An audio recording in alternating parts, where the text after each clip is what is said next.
sou a professora Vânia Longo e eu vim apresentar uma nova série que nós vamos iniciar no meu canal, Vânia Longo Educar, e a série se chama Sua Vez, Professor. E eu gostaria muito que você nos seguisse, que curtisse as postagens, comentasse, né? Porque pelo seu comentário nós vamos saber como é que está chegando até você a mensagem que a gente quer passar, não é? Então, siga-nos. E o nosso primeiro bate-papo será com o professor Samir Alves, professor de musicalização, pelo menos eu o conheci assim. Então, com vocês, professor Samir. Sua vez, professor. Me fala como tudo começou. Ah, e antes que você fale, pessoal, isso é um rascunhinho mesmo. Porque, para mim, tudo começa com um rascunho. No papelzinho mesmo, né? A ideia vem e assim vai. Sim. Bom, tudo começou, Vânia. Eu dou aula por um acaso, assim, na vida. Não foi uma coisa que eu planejei. Foi uma coisa que aconteceu. Eu sempre brinquei de criança, sempre gostava de brincar de escolinha e tal, essas coisas. Me interessava por aprender e por ensinar, e eu sou uma pessoa que gosta muito de aprender.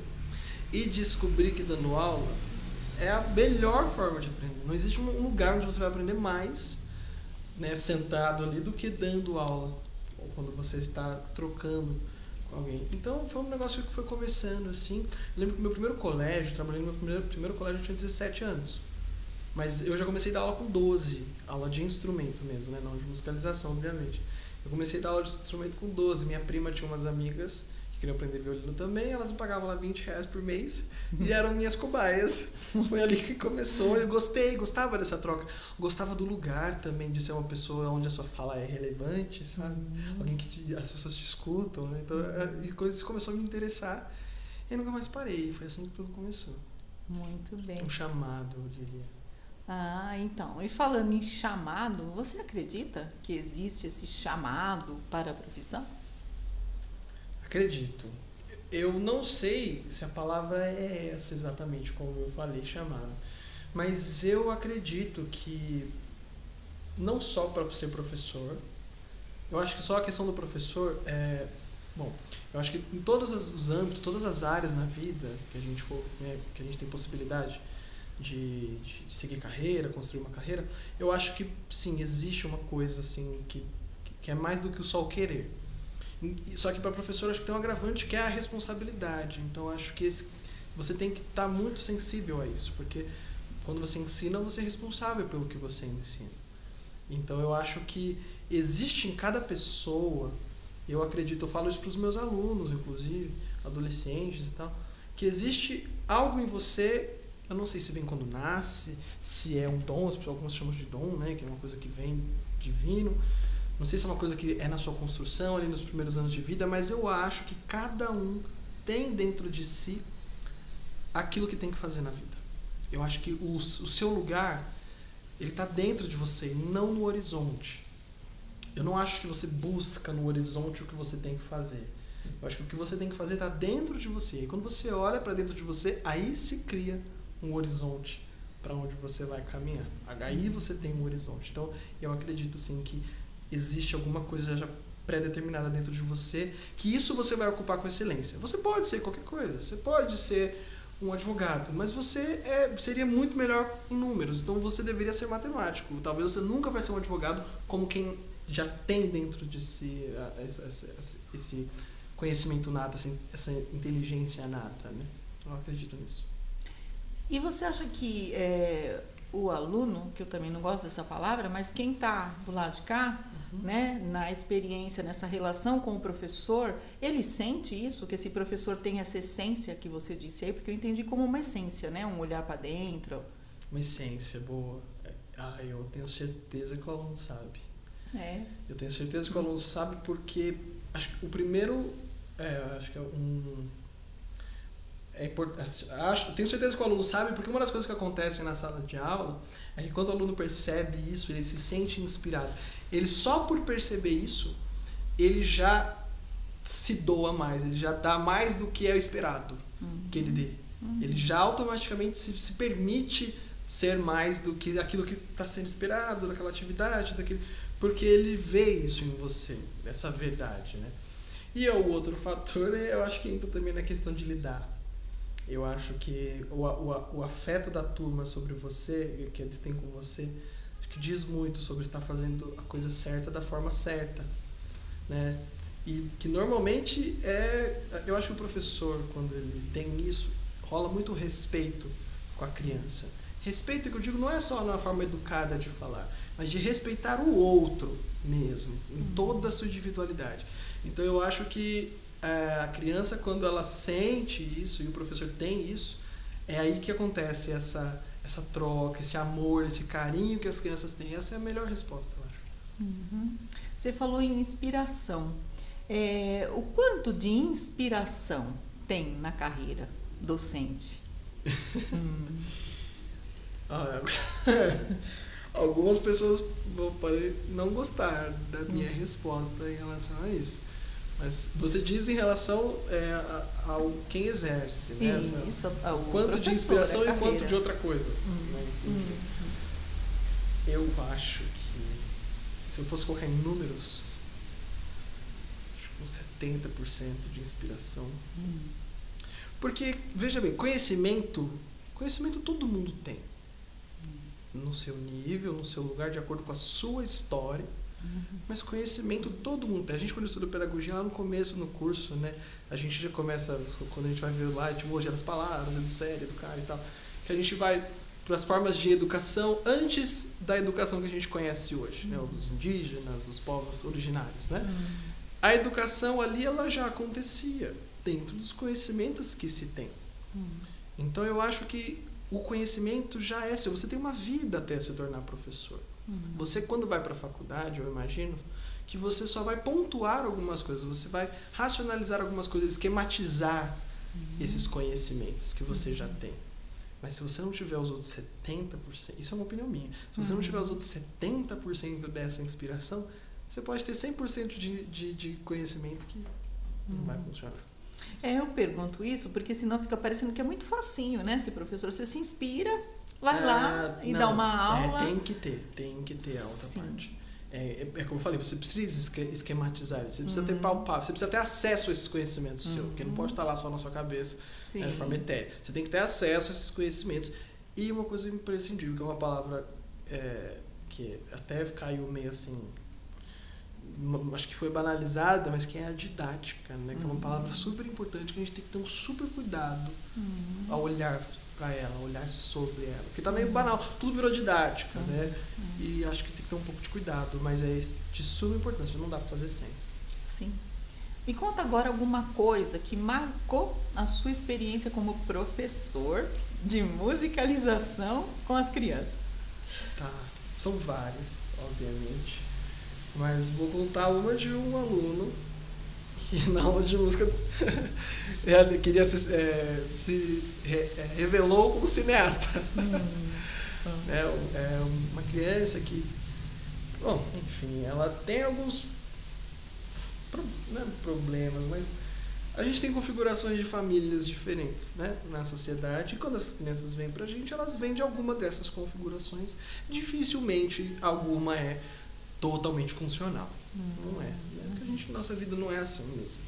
Mas enfim, essa criança tinha algumas questões em relação à criatividade, uma criança muito criativa, mas que tinha receio da sua criatividade, não se permitia ser tão criativa, pois ela já acreditava, isso é uma criança de terceiro ano, quarto ano, já acreditar que ela não vai ser aquilo que ela gostaria de ser. Isso é medonho, porque quando a gente é criança, a gente sonha em ser tudo, né? Eu já quis ser piloto de avião, maquinista de trem, motorista de trator, caminhoneiro, tudo que era legal. Carro e meio de locomoção assim, eu queria fazer, eu achava o máximo. Trator, dirigir trator. Coitado hoje em dia de quem dirige trator, né? A gente sabe que não é uma profissão valorizada. Mas a gente sonha, porque não é sobre o valor, não é sobre o dinheiro. É sobre você olhar para aquilo e falar, nossa, que legal isso, eu quero ser isso. Então, é triste quando você vê uma criança que ela já acredita que não pode ser alguma coisa. Então essa experiência que me marcou foi porque a gente começou a usar essas habilidades que ele tinha para criar, para liderar situações. A gente usou essas habilidades dele para aflorar esse desejo nele e ele se sentiu cada vez mais confiante em relação a isso. Então isso me marcou. Tem outras também, tem, né, de uma outra criança também que tinha problemas com o pai morava longe. E era uma criança que ela vivia tentando agradar esse pai, que era um pai da cabeça dela, né? Porque ela conhecia o pai, mas ela tinha uma imagem, porque ela não convivia com o pai. Ela tinha uma imagem desse pai, coisas que ele não gostava, coisas que ele gostava, então ela só podia fazer aquilo, acho que de alguma forma ela acreditava que ela fazendo, seguindo aquelas regrinhas, talvez traria o pai de volta, traria o pai para perto. Só que isso era muito prejudicial para ela, porque era uma criança do 2º ano que não conseguia brincar. Não conseguia imitar, não conseguia, sabe, criar subjetivo. Para ele era impossível criar uma forma que não existe, porque o pai dele, tudo era meu pai não gosta, meu pai não vai gostar, meu pai não gosta disso. E no trabalho de 1 ano aí a gente conseguiu ver essa criança desenvolver, se abrir mais, se permitir mais, né? Então são coisas nesse caminho assim que me surpreenderam ao longo desses poucos anos que eu tenho. Então, eu queria saber sobre afeto, né? Porque eu vi muito você chegando na escola e as crianças correndo te abraçar e você com esse sorriso maravilhoso, né? E eu tô te perguntando isso porque a gente escuta em muitos cursos de formação que nós, né, como professores, nós temos que tomar muito cuidado com a questão do afeto, porque senão a criança mistura, né, o aluno mistura e aí o professor perde o controle da disciplina. O que você acha disso? Tem esse lance, né, de que se você tem que manter ali uma certa postura, um distanciamento, senão a criança deita e rola, né? Bom, eu acho o seguinte, criança deita e rola mesmo. Eu acho que você, professor, inclusive, deveria estar deitando e rolando também. Essa é a minha opinião. Eu acho que, assim, existe um trato ali que você tem que ter, né, por ser profissional, mas eu acho que a gente não aprende de verdade, a gente não consegue criar pontes de troca de conhecimento se realmente não existe um afeto. Eu não acredito. Eu não acredito que eu consiga aprender com você se não tiver... E esse afeto ele pode ser de diversas formas. Né? A gente, ser humano, professor, não tem que estar sorrindo o tempo inteiro, bem o tempo inteiro. A vida não está nada bem a maioria do tempo. Né? Mas não é sobre isso. É sobre você... eu acho que tem a ver, de novo, falando sobre enxergar a criança como o outro. Criança não é só uma palavra, né, para dar nome a alguma coisa. Né? Criança é gente, criança é ser humano, tem vontade, desejo. Então, acho que quando você olha de verdade para a criança desse jeito e respeita isso, eu acho que automaticamente você se abre para esse afeto, porque você vê como igual. Né? E eu acho que esse afeto ele é importante. Eu nunca tive problema. Eu acho assim, eu nunca tive problema de disciplinas assim, de horrores, assim, nunca. Mesmo com todo esse carinho e amor, acho que pelo contrário. Eu acho que você consegue ensinar mais quando você é esse professor, acho que eles te respeitam mais quando você é esse professor do que quando é o contrário. Rapidinho, uma história. Eu me senti muito inspirado na vida a dar aula com uma professora que eu tinha, professora de arte, professora Sônia. A professora Sônia, ela até me emociona falar, ela era uma professora amada pela escola inteira, uma escola pública de periferia. Ela era amada pelo mais Mauricinho até o mais nóia que tinha na escola. Mais do negócio mesmo. Todos amavam a professora Sônia. Todo mundo tinha um respeito por essa mulher. E ela não era essa pessoa, essa professora distante, grosseira.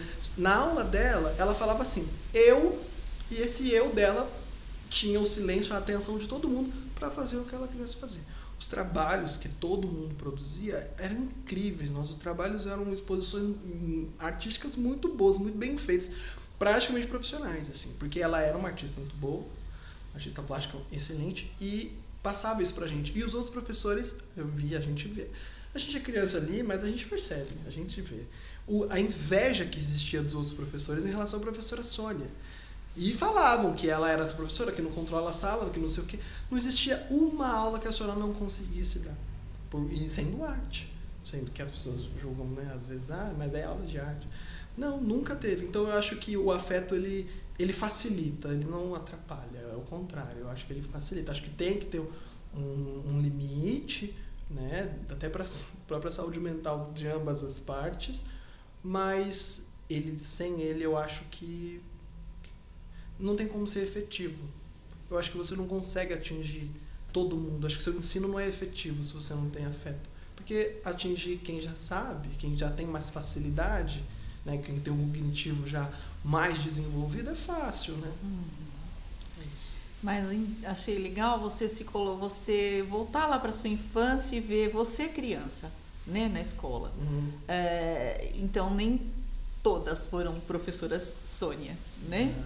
Então acredito que também tenha havido alguma experiência, né, na sua vida não tão positiva como essa, enquanto criança na escola, né? Que também tenha te ensinado. Você tem alguma experiência, sim, que tenha te ensinado, mas não dessa maneira amorosa, dessa maneira afetiva, que transforma? Tenho. 4ª série, 2007, talvez, 2006. Recente, né? Não é tão longe assim. Na época ainda era a 4ª série, que seria hoje o 5º ano. Eu era novo no bairro, tinha acabado de me mudar. Eu me mudei em outubro, né, do final de 2006, eu acho. E aí então, terminei o estudo na outra escola ainda, mas era longe, era difícil a logística para os meus pais e tal. E aí eu terminei o estudo, aí a 4ª série eu fiz no outro ano na escola do bairro, perto de casa. Era uma turma, eram 2 professoras, na minha outra escola não tinha isso, era aquele revezamento que hoje é mais comum, de 2 polivalentes para 4º e 5º, né? Hoje em dia era 3º e 4º lá. E a experiência foi o seguinte, eu era um aluno novo, não conhecia ninguém, aquela turma estava junta praticamente desde o primeiro ano, a grande maioria, e não houve espaço para eu entrar naquela turma. E não houve uma tentativa, pelo menos não que eu me lembre, das professoras de tentarem me incluir. Eu lembro que eles estavam mais avançados em algumas questões do que eu, em algumas matérias. Português copiava 4, 5 páginas de livros de lição de casa. Matemática já tinha as contas de dividir, que para mim ainda estava no começo. E a verdade é que eu me sentia tão desconfortável com aquela situação. Não tinha chegar e falar baixo, explicar, não tinha afeto nenhum. Não estou nem falando de um abraço, um olhar às vezes. Que abraço ajuda às vezes, mas não tinha. O que acontece? Eu passava mal todo dia. Todo o santo dia. E aí você vai falar que a criança inventa. Eu passava de verdade, eu tinha dor de cabeça, dor de barriga. Eu só queria ir embora para minha casa. Todos os dias. E aí a professora expunha isso para a sala e as crianças também começaram a me zoar de querer ir embora todo dia, de falar, enfim. Eu lembro de uma vez, eu me joguei da escada da escola para me machucar. Para eu poder ir embora, sabe? Porque era um ambiente hostil. O cheiro da escola era ruim para mim, a comida da escola era ruim para mim. Só tinha uma pessoa que estava naquela escola, que era a tia Beth. A tia Beth era a inspetora da escola, que na verdade a tia Beth é uma amiga, assim, porque a filha da tia Beth foi minha primeira professora de violino, o pai dela foi meu primeiro professor, o esposo dela foi meu primeiro professor de teoria, e ela é uma senhora maravilhosa, assim, aquela paz, assim, o afeto com as crianças, né? Ela era a única pessoa que eu olhava para aquela escola assim, sentia um refúgio, sabe? Porque foi uma experiência horrível, traumática. E era tão traumática que quando eu via a minha professora conversando com a minha mãe e ela se identificando, rindo e tal, eu sentia quase que como uma traição da minha mãe de estar se comunicando com aquela professora. Porque pra mim era... foi horrível. É uma experiência que eu tenho assim, como não ser professor. Porque assim, talvez para aquelas crianças que estavam lá já funcionava, estavam acostumadas talvez. Mas é o lance de ser efetivo. Pera, você é professor, você tem uma turma. Você precisa, se você quiser ser minimamente, ter um sucesso mínimo ali no que você ensina, você tem que se preocupar de que todos estejam absorvendo da mesma forma. E vai precisar de alguns um pouco para você vai ter que se doar um pouco mais para alguns, talvez outros precisem menos, mas precisa ter isso. Senão simplesmente é isso. Aí o que é mais fácil fazer? Pô, culpa no aluno. Pô, culpa, que não faz, que não consegue, que não serve para nada, não sabe fazer nada, tartaruga, tá fugindo, exatamente. Que é preguiçoso. Cara, é uma criança. Mas criança, né? Você já viu que as crianças mais sabem o que tá fazendo. O senso da criança tem a sua complexidade e tal, não vou entrar nesse âmbito porque eu não sou psicólogo nem nada, mas tem uma coisa instintiva muito simples. O que é ruim para ela, ela foge mesmo. Mas é porque é ruim para ela, é porque faz mal para ela. Ela vai expelir aquilo mesmo. E aí você que é o adulto da situação vai fazer o que com isso? Classificar, geralmente. Normalmente rotular. Assim, e o pior que hoje eu tenho mais raiva. Eu tenho mais raiva hoje é porque no momento ali você não sabe disso. Você se sente o inútil mesmo. Sim. Você se sente nesse mal. Lugar, né? Cara, por que eu não consigo? Eu sou um bosta mesmo. É. Como que aprende? Um aluno novo, recém-chegado, de um bairro diferente, né? uma vida diferente. Como é que você vai aprender? Se você não tem um ambiente que te acolha para isso. Sim. Primeiro, porque aí entra naquele lance que eu não sei falar da psicologia daquela pirâmide. Sim, das necessidades. Se você primeiro não se sente seguro, todo o resto, meu filho, vai pro beleléu. Não existe. Não existe você pensar em qualquer outra coisa se você não se sente primeiramente seguro. Não existe. Foi difícil pra mim. Dá pra usar isso aí também. Tá gravando? Naturalmente agora. Tá gravando? Tava gravando? Maravilha. É isso aí. Mas assim, que ele complementou. Isso, mas pode pôr sim. Então, aí o que me chamou a atenção também foi você falar da inspetora. Eu acho não, tenho certeza com o tempo que eu tenho dentro de escola, que quem educa deveria olhar para essas pessoas. Por que as crianças gostam tanto de algumas delas, né? O que essas pessoas têm que elas tocam a criança, né? Tocam no sentido assim de afetar, de afeto, né? Elas cuidam, elas estão ali para zelar da disciplina, da hora do lanche, etc. Mas a criança confia nelas, né? Então acho que o professor ele devia olhar um pouco mais para isso. Olha, eu me metendo na sua entrevista. Mas é uma troca, perfeito. Né? Eu acho que a gente precisava se ocupar, ir mais no pátio, parar de ficar tanto na sala dos professores falando mal de aluno, porque tem muito isso, né? Não que a gente não possa desabafar, a gente né? desabafa, Que ninguém é de ferro, mas enfim. Você podia estar ganhando tempo com outras coisas, né? E ganhando em afeto, sabe por né? que, Vânia, eu acho que... não, eu acho não, né? É o que diriam. Por que as crianças gostam mais da inspetora? Porque ela não dá aula de matemática. Porque ela não tá aqui o tempo inteiro com as crianças. É isso, as desculpas que a gente ouve, né? Essas para justificar atitudes ruins que eu acho, né? Que os professores têm. Alguns professores têm. Vou dizer alguns. Né? Alguns. Infelizmente. Mas eu acho que é injusto. É injusto. A criança não olha para a quantidade do tempo, é a qualidade do tempo. Não importa se você fica com ela só 15 minutos ou 20 minutos do recreio, ou se você fica com ela o dia inteiro na sala de aula. É sobre a qualidade do seu tempo. Porque às vezes esses 15 minutos, elas conseguiram trocar mais do que a professora o dia inteiro dentro da sala de aula. E eu não estou dizendo isso como crítica. Não é meu objetivo. Eu sou um tipo de pessoa que eu não acho que a gente precisa ficar perdendo tempo criticando as coisas também. Acho que a gente tem que apresentar a solução. Estou dizendo isso porque eu acho que isso tem que ser um alerta para o professor. Se permite um pouco, olha para os outros, tenta ser mais como aquela pessoa que as crianças têm mais facilidade de troca, porque você só tem a ganhar com isso. Sua aula vai fluir melhor. A gente tem exemplos de professores maravilhosos que a gente trabalhou junto, inclusive, que as crianças amam ficar o dia inteiro lá enfurnado com o professor na sala de aula. E elas amam, porque existe essa troca, existe essas pontes, né, que se permite criar.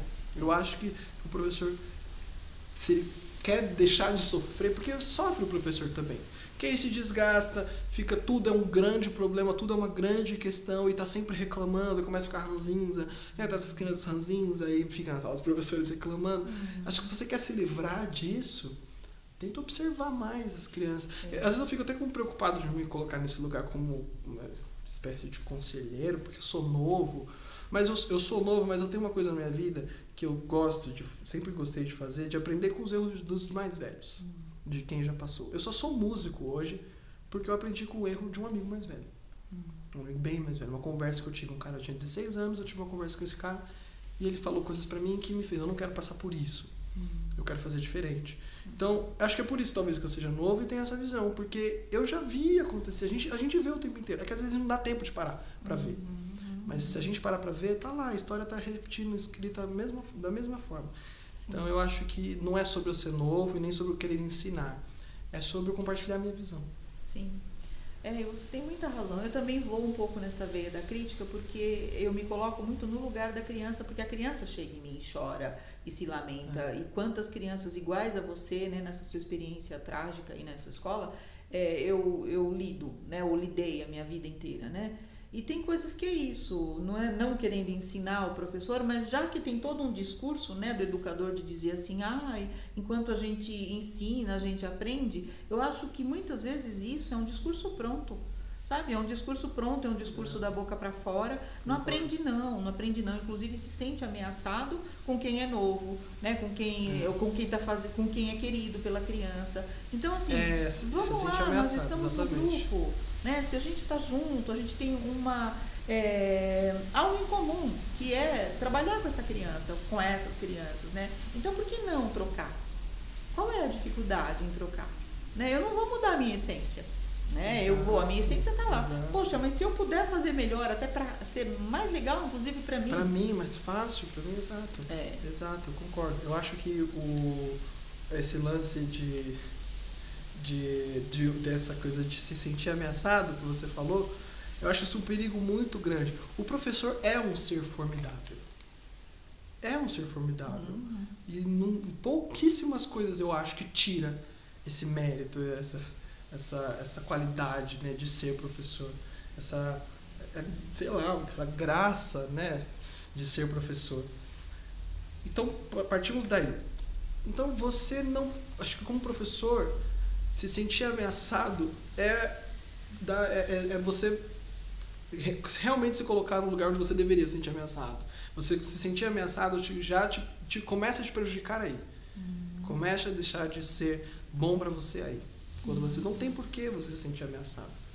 Né? Como falou, uma equipe, professor... A gente vive num meio que esse lance de cargo, não influencia tanto. Não tem como você roubar o cargo de ninguém, nem puxar tapete de ninguém. Né? A gente tem um ano letivo para cumprir. Então, qualquer coisa que tem que mudar no final do ano. Não dá para... Então, a gente não tem isso. Então, você tem a sua turma, a inspetora é a inspetora, o professor de arte é o professor de arte. Mas, então, vamos aproveitar esse ano letivo pra a gente trocar as figurinhas, ver o que cada um tem de melhor, e vai ficar criticando, porque ele não dá matemática, então ele... Acho que é perda de tempo, acho que não agrega, não é por aí. Legal. Conta agora uma aprendizagem, assim, uma profundamente significativa na tua carreira como docente. Aprendizagem? Aprendizagem. Profundamente significativa. Eu sou uma pessoa intensa nas coisas que eu faço. Tanto que eu só faço o que eu gosto, porque eu não consigo ser intenso por coisas que eu não gosto. Então, basicamente, muitas aprendizagens são muito intensas para mim, porque eu vivo tudo muito assim. Às vezes até eu devia viver um pouco menos intenso. Mas uma aprendizagem intensa para mim, eu acho que o que eu mais tive conflito, que agora vamos falar, não sou perfeito, né? A gente está aqui falando dos assuntos, mas eu não sou perfeito também, estou longe de ser. Eu acho que o que eu mais tive conflito como docente até hoje foi justamente o limite. É fácil para mim ser essa pessoa sorridente, eu sou assim naturalmente, essa pessoa que tem facilidade de criar pontes com outras pessoas, adultos, crianças, adolescentes, eu tenho essa facilidade. Então acho que para mim, meu principal aprendizado foi justamente fazer o equilíbrio com aqueles 30% que eu falei que precisava, porque eles precisam. Não tem como, é imprescindível. Você precisa ter a técnica, você precisa aplicar essa técnica, você precisa entregar a burocracia, você precisa, porque esse conhecimento, essa coisa subjetiva que a gente está falando aqui, a troca, o conhecimento, não sei o que, isso precisa ser analisado, né? Isso precisa ser concretizado no papel para que isso possa ser provado. Então, eu falo que esse é talvez o que vem na cabeça agora o principal aprendizado, porque esse foi o meu principal conflito. Foi a principal coisa que me tomou assim durante os anos dentro da escola. Foi de ter esse olhar de que o outro também a outra parte também é necessária. Porque senão você se perde. Você fica ali naquela subjetividade, aquela coisa sempre, no sentimento, no feeling, e você não consegue entregar o que você deveria entregar ali, que é necessário para os pais, para a escola, para a Secretaria de Educação. Isso é importante. Então, acho que o principal aprendizado é que você tem que ter as duas coisas. O professor, eu acho linda essa palavra. Eu acho que é uma palavra que dificilmente vai cair assim de forma pejorativa, porque professor é uma palavra muito incrível. Porque é uma palavra completa. Né? Quando você fala professor, você automaticamente já está falando de todas essas qualidades, habilidades que a gente falou aqui nessa conversa. Então, acho que o professor tem que ser professor. Né? Então, acho que já engloba tudo que a gente conversou. E ter essa consciência de que você precisa ter tudo isso. Precisa. Não dá para escolher uma coisa ou a outra coisa.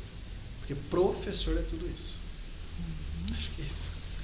Pegando o gancho, ser professor é? Pegar fogo, né? Ser professor é troca.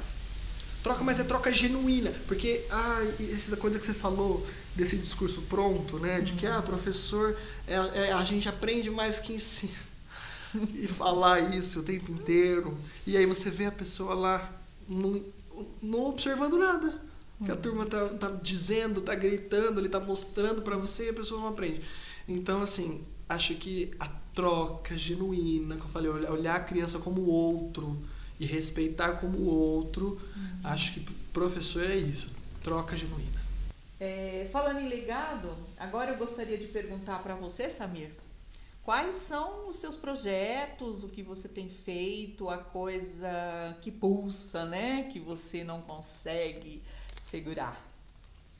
Bom, ainda estou professor, né, não em colégio por um tempo, as coisas aconteceram por outro caminho, então continuo dando curso livre de música.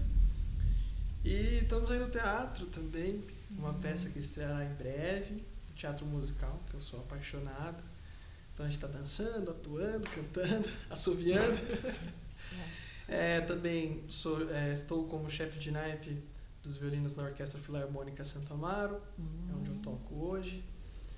Sou um dos principais arranjistas também da orquestra, então escrevo também música para a orquestra. E são essas coisas. Super importante. Agora eu estou dirigindo a minha própria escola também, um espaço que eu quero muito para vivenciar a música e não aprender apenas, né, a música, um espaço para a pessoa poder vivenciar a música. E são esses os projetos aí. Que maravilha. O que pulsa.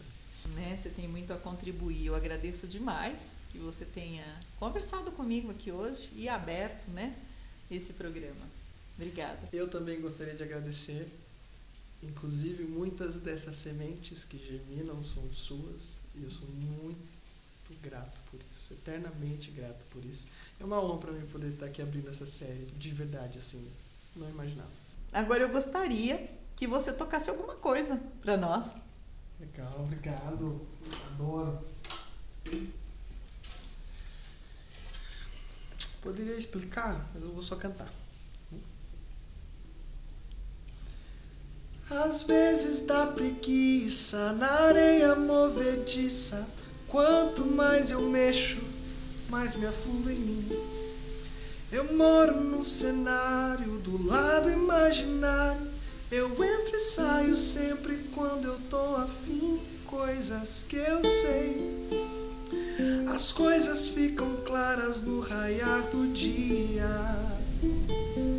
Coisas que eu sei, São coisas que antes eu somente não sabia. Coisas que eu sei, as coisas ficam claras no raiar do dia. Coisas que eu sei, são coisas que antes eu somente não sabia. Agora eu sei, agora eu sei. Coisas que eu sei, agora eu sei.